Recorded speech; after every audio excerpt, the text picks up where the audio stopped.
the kind of leadership you think is required to generate this kind of concern around conservation and the environment?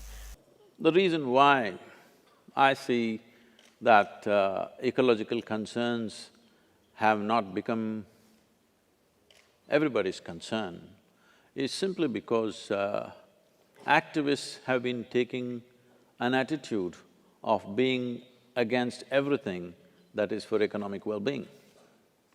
We've always pitched economy versus ecology. That's a fundamental thing that I wanted to change in India. I actually said this I am officiating the marriage between economy and ecology, because these two things can't go against each other, there is no way to do it. You have to go together.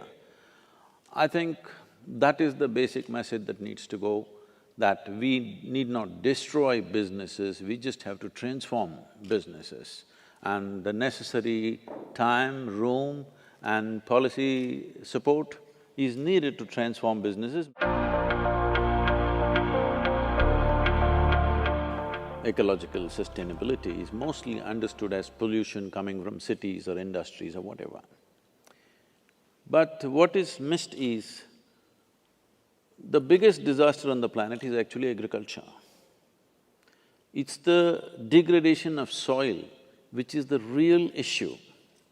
Everything else can be attended to and reversed in a matter of few decades. The degradation of soil across the planet is not something that you can turn back, it will take 50 to 100 years. There are only two ways to regenerate the soil. One thing is the leaves from the trees and the animal waste and the human waste. Well, the trees are gone long time ago. The next thing is the animal waste. Without animals, you cannot enrich the soil, you cannot enrich the soil with bags of fertilizer. And I wondered whether, in the relationships, in the ecosystems around us, you see a certain spiritual process in conserving the environment. Essentially, spiritual means your experience of life has gone beyond your physical self. So if you experience yourself beyond this body, what will be your experience? Naturally, it'll be an inclusion of life around you. So what I exhale, the trees are inhaling, what the trees exhale, I'm inhaling every moment of our life. But somehow we are going around without any consciousness about this. So spiritual process is not aimed towards ecology, but ecology is just a part of our existence. Ecology is not an academic subject. Ecology is the basis of our existence. To bring this experience to people large scale is very, very important, because you can teach as much as you want, you can campaign as much as you want, but people shape their lives according to their experience of life. Especially those people who hold positions of responsibility and power, who can make a difference in the world, their experience of life has to become much more inclusive than the way it is right now. I must tell you a little example. A few years ago, almost after 27 years, I did not go back to my hometown. I mean, I go back to meet my family, but never did any programs there because I wanted to be little anonymous in my town. Well, which didn't work out about 10, 12 years ago. They insisted I must do a program, I did a program, so everybody turned up, all my schoolmates, my school teachers, my college teachers, all kinds of people that I knew for a long time. So my English teacher at the end of the program came and hugged me and she said, now I know why you didn't let me teach Robert Frost. I said, ma'am, why would I not let you teach Robert Frost? I like Frost. I even went to his place and I have, in his own voice, recital of poetries. I said, why would I not let you teach? She said, don't you remember? And she reminded me. What happened was, we were always studying English poets and she's introducing American poetry to us. And she came and she started reading, she introduced Robert Frost, saying he's a great poet. And the first poem she started off, woods are lovely, dark and deep. I said, stop it. I don't want to listen to this man who calls tree a wood. She said, no, Robert Frost is… I said, I don't care how great he is. A man who calls tree a wood, I'm not going to listen to that guy. So this is just like a tiger looks at you and thinks breakfast. Breakfast, yeah. So this has to change in our mind. A tree is not a table, a tree is not a chair, a tree is not furniture. A tree is a phenomenal life and it's the basis of our life. This has to become a living experience for everybody, only then there will be sustainability. Do individuals need to alter their attitudes towards consumption, or are there larger solutions needed? The individual people are powerful today. One thing is there is social media, they can do a lot of work. Sitting at home, they need not go anywhere, they can impact the world in many ways. Apart from that, most nations on the planet are democracies. If the citizens do not manifest this and make it very clear, a democratically elected government will not do anything, they will do populistic things. We are willing to sacrifice a few conveniences for a larger and a long-term good. If we do not express that, no government will make any policy. Governments move at their own pace. You do not expect a huge, massive cargo carrier to just make a U-turn like that. I'm very clear on this. I'm just looking for a 1-degree turn. If you make a 1-degree turn and hold it, there will be a U-turn. And you mentioned this morning that you also managed to bring together bits of the Indian government who'd never met before. The different ministries, there is water management ministry, there is irrigation ministry, there is rural development ministry, there's agricultural ministry, but they never meet. So we got them to meet for the first time and look at what they could do together. That's what made a huge difference. And now the Planning Commission or the Niti Aayog, as it is called today, sent out a notification to all the 28 states that this Rally for Rivers policy is the official policy you must implement. Many states have already taken it up. In some we are directly participating, rest we are consulting.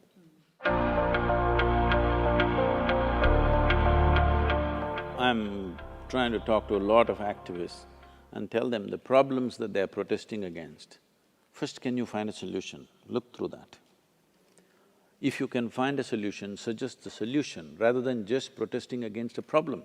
For example, all these soft drink manufacturers, where single-use plastic is going around, they shifted from bottles to plastic because it was far more convenient for them. The reason why you cannot recycle this bottle easily is because there is a paper label.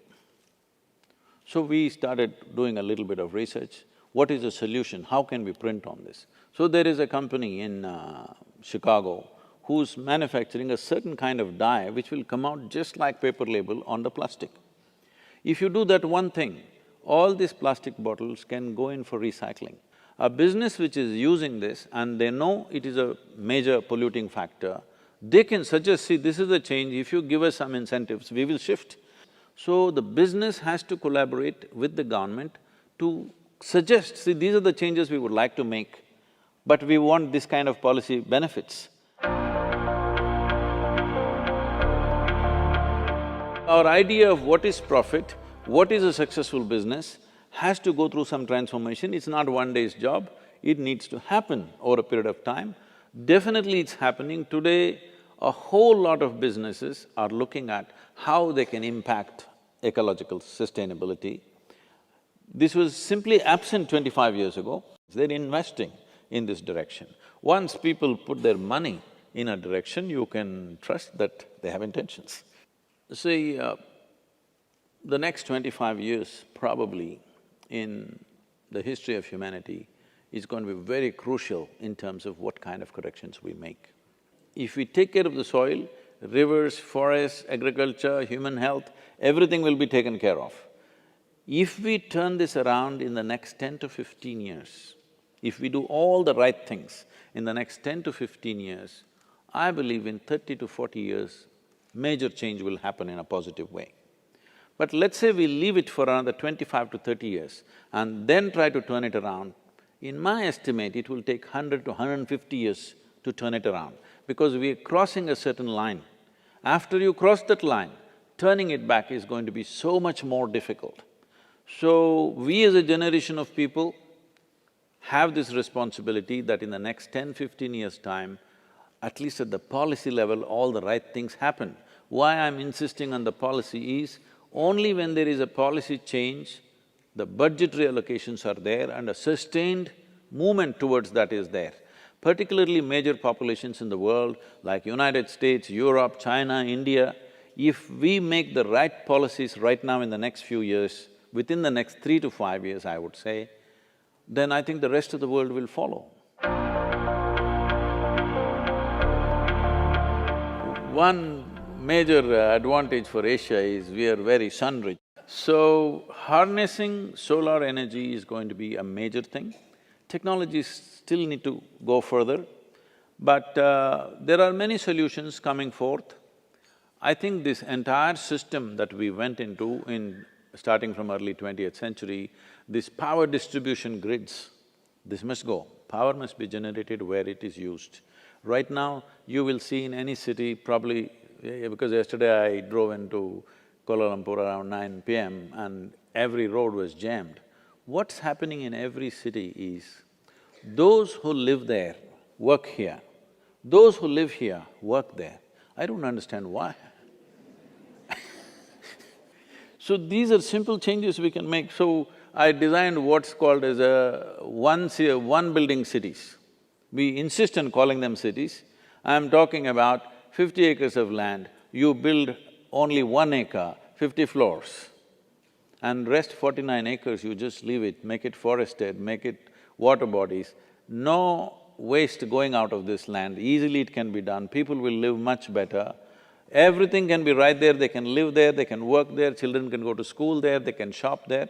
Once a week if you want to go out somewhere, you can go, but daily there is no need to pull out your automobile. Before we launched the Rally for Rivers, our project Green Hands had planted a little over 33 million trees, which has changed the green cover in one state. But now with Rally for Rivers, we have signed MOUs with 6 different states in the next 8 years for nearly 7 billion trees. And this is government funded and most of it is going to be done by the governments. Many states have already announced one kilometer along the riverside they're planting, but now 62 to 64% of the land is owned by the farmers. You're not going to talk to them about ecological sustainability because they're just struggling for a livelihood. So we have created what is called as agro-forestry, with which we have shown that easily you can multiply your income 3 to 5 times in a matter of 5 years if you shift. Fundamentally, the most important thing is human beings have lost connection with what is life, and everything